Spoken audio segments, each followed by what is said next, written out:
Hello बच्चों, let's read the question first. Nerve impulse through synapse is.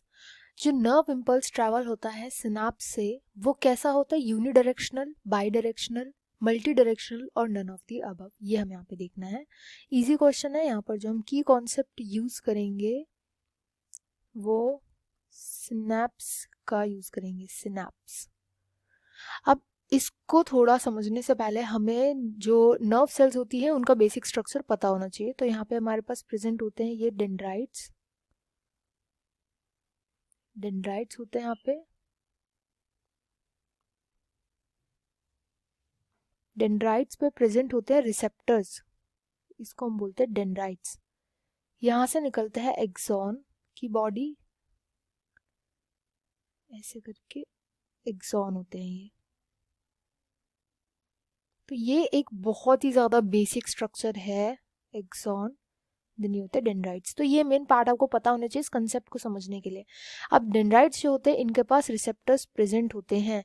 And axon का क्या function होता है? ये न्यूरो ट्रांसमीटर्स को ट्रांसमिट करते हैं. न्यूरो ट्रांसमीटर्स को ट्रांसमिट करते हैं, रिलीज करते हैं, हम ये भी बोल सकते हैं. न्यूरो ट्रांसमीटर को ये रिलीज करते हैं. तो यहाँ से रिलीज होते हैं.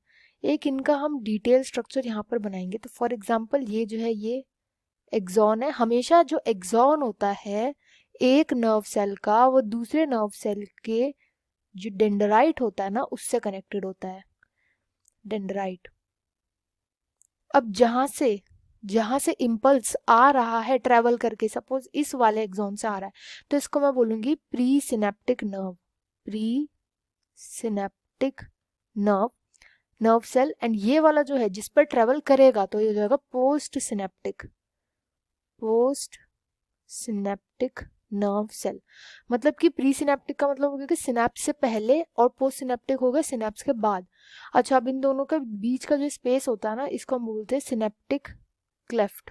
सिनेप्टिक क्लेफ्ट, जहां से सारे न्यूरोट्रांसमीटर ट्रेवल करते हैं. अब होता क्या है कि ये जो एक्सॉन होता है इसके थ्रू आ रहा होता है इम्पल्स ट्रेवल करके. जैसे ही इम्पल्स आता है तो ये न्यूरोट्रांसमीटर को रिलीज कर देता है सिनेप्टिक क्लेफ्ट में. ये होते हैं न्यूरोट्रांसमीटर्स होते हैं ये. इन न्यूरोट्रांसमीटर को ना सेंस कर लेता है कौन? इसके जो रिसेप्टर्स होते हैं, पोस्ट सिनेप्टिक नर्व सेल के जो रिसेप्टर्स होते हैं ये इसको सेंस कर लेते हैं. और फिर जब ये रिसेप्टर यहाँ पर जाकर के, रिसेप्टर से जाकर के जब ये कनेक्ट होते हैं तो और आगे जो होता है इम्पल्स ऐसे ट्रेवल करता जाता है. तो यहाँ पर हमेशा एक डायरेक्शन में, मतलब प्री सिनेप्टिक से पोस्ट सिनेप्टिक नर्व सेल में ही हमेशा ट्रेवल करता है. जो सिग्नल होता है, हम बोल सकते हैं इम्पल्स होता है, ये हमेशा प्री सिनेप्टिक से पोस्ट सिनेप्टिक, कभी उल्टा नहीं जाएगा, मल्टी डायरेक्शनल नहीं होगा. तो इसका right answer option A unidirectional हो जाएगा. I hope you understood well. Best of luck and thank you.